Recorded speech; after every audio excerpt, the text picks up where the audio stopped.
உள்ளத்தில் பரிசுத்தம், வாழ்க்கையில் நீதி, பேச்சும் வாழ்க்கையும் ஒன்றாக இருத்தல், அவருடைய நாம மகிமைக்கென்றே வாழுதல், இவையெல்லாம் அவரை எப்பொழுது நம்மோடு கூட வைத்திருக்க செய்யும்.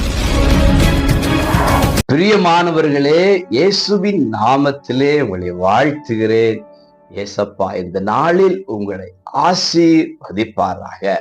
பிலிப்பியர் 3:9 நான் கிறிஸ்துவை ஆதாயப்படுத்திக் கொள்ளும்படிக்கும், அன்புக்குரியவர்களே, ஆண்டவராகிய இயேசுவை நாம் ஆதாயப்படுத்திக் கொள்ள வேண்டுமா? அதாவது இப்படி சொன்னா புரியும், நம்முடையவராக்கிக் கொள்ள வேண்டுமா?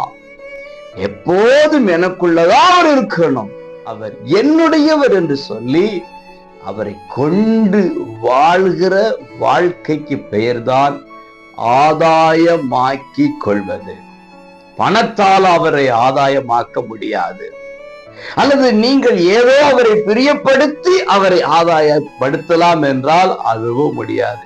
அப்புறம் எப்படித்தாங்க அவர் ஆதாயப்படுத்தணும்? வேதத்தின்படி நம்முடைய வாழ்க்கை இருத்தல், எங்கும் எவ்விடத்திலும் அவரையே உயர்த்துதல், அவருடைய நாம மகிமைக்கென்றே வாழுதல், இவையெல்லாம் அவரை எப்பொழுது நம்மோடு கூட வைத்திருக்க செய்யும். மறுமைக்கு சொந்தக்காரராம் இயேசுவை நம்முடைய வாழ்க்கையிலே நமக்குரியவர், எனக்குரியவர் என்று சொல்லி ஆதாயப்படுத்தி வாழ்வோமே ஆனால் உள்ள இருக்கிற தேவன் எல்லாம் பார்த்து கொள்வார், எல்லாம் செய்வார். இன்றைக்கு ஆதாயப்படுத்திக் கொள்வோம், எல்லாம் பெற்றுக் கொள்வீர்கள்.